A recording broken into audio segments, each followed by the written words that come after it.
Welcome back, everybody. My name is Tucker, and in today's video, we're going to be talking about what was, to me, an incredibly interesting part of episode 10 of The Last Dance as it relates to Michael Jordan potentially returning to the Bulls after the 1998 NBA title. But really quickly, before we get started, if you enjoy the NBA, then consider subscribing. I upload basically every single day. Okay, so this is something that throughout NBA history, we've never really gotten a straight answer about directly from Michael Jordan. We understand all the context around the situation that related to the Bulls after their 1998 title. They traded away everybody. Phil Jackson did not return as coach. Michael Jordan retired, and they pretty much just rebuilt the entire franchise and the entire roster. And going into that season, it was pretty well known that that was a likely outcome, championship or not. Phil Jackson was told that he would not return as coach even if he went 82-0 and won the title. And MJ said that he didn't want to play with a different coach other than Phil Jackson. And historically, we kind of shame the ownership group and the front office for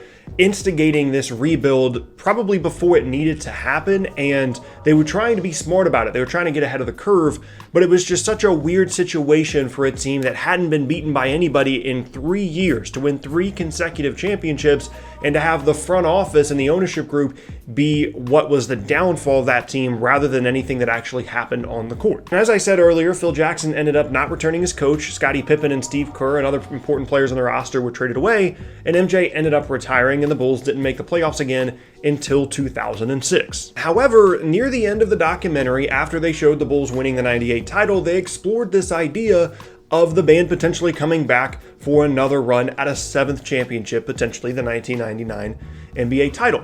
And apparently, Phil Jackson was offered to return after the season by the owner of the Chicago Bulls, which opened up the possibility that MJ could possibly return as well, because as I said, he previously stated that he was only going to play for Phil Jackson as his head coach in Chicago. And now we get to exactly what MJ said in the documentary at the very end. It says, quote, "If you asked all the guys who won in 98, we'll give you a 1-year contract to try for a 7th.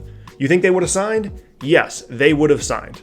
Would I have signed for 1 year? Yes, I would have signed for 1 year. I've been signing 1-year contracts up to that." So it seems like, according to Jordan, his mindset back after the 98 title was, if you guys want us to come back, if you want to ixnay all the Last Dance stuff and you want to bring everybody back, I would have done it, everybody else on the team would have done it, and Phil Jackson would have done it had you just asked, but they decided to move forward with their plan anyway.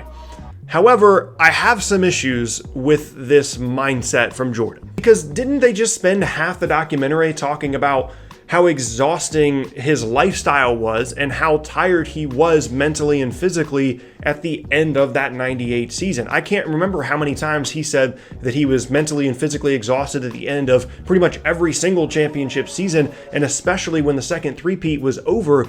He went through what might have been the most grueling season in NBA history, playing all of those games that he did consecutively year after year after year, playing 100 games a year every single year, and then going through an incredibly grueling finals experience as well, with a hobbled Scottie Pippen and fighting through sickness and a handful of really, really tough, close games.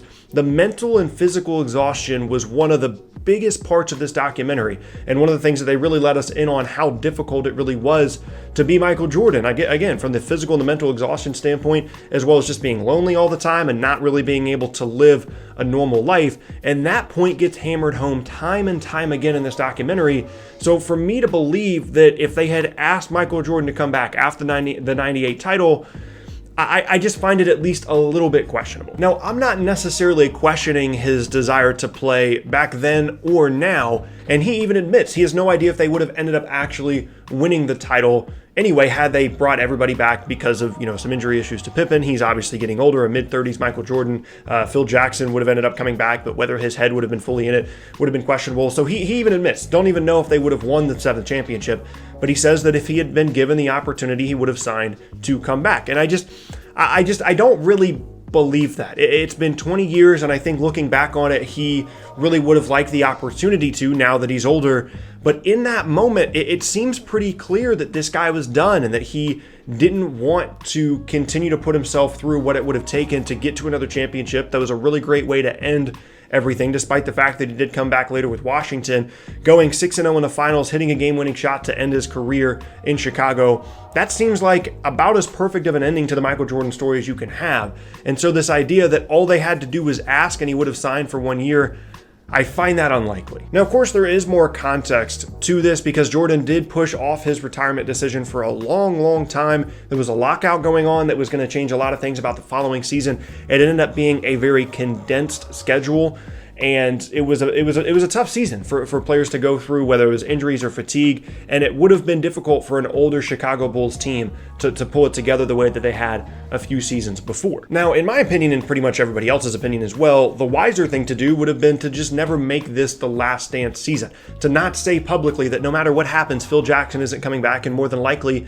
that means that MJ isn't coming back. And whether that was the right decision to do that after the 98 season or not, and it was just the execution afterwards of the rebuild that was questionable, that's an argument for a different day. But there was almost no benefit to coming out and saying before the season even started, hey, this is going to be it for this group, unless you want to buy into this idea that that motivation was what allowed that team to push themselves over the top to win that last championship, because they knew that that was the last time that they were going to be able to do it. All those things are for a different conversation. So the wiser thing to do would have been to just never make the Last Dance season the way that it was. But I think that looking back on it now and understanding the context that we do, even with Jordan saying he would have come back on a one-year deal, I think that this is a pretty natural endpoint for this group, for an incredible team, for a second straight three-peat, for many people, the greatest basketball player that's ever lived, to finish his career on a game-winning shot, or at least his career in Chicago, on a game-winning shot to win the finals. That makes a lot of sense to me, and I feel like even though MJ now says in this documentary he would have come back, I find that unlikely, given the exhaustion, given the fatigue, given everything that he'd went through with those teams, and given the amount of animosity amongst the players as it relates to the front office, as well as the coaching staff as it relates to the front office and the ownership group. It seemed like everybody needed to take a break. Everybody needed to get away from that situation, and they had kind of gotten as much success as they possibly could have out of that group, and it was time to move on. And ultimately, I think that was how things should have gone, and I think that is the direction that MJ would have gone, even if they had asked him to come back. I think there were just too many moving pieces to try and get them all back on the same page. And so again, I'm not necessarily saying that MJ was lying at the end of the documentary, but maybe there's a little bit of nostalgia that kicks in and he thinks, yeah, I would have come back.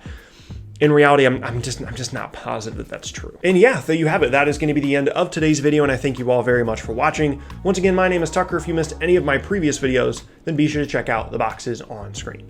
Thanks again, and I'll see you all next time.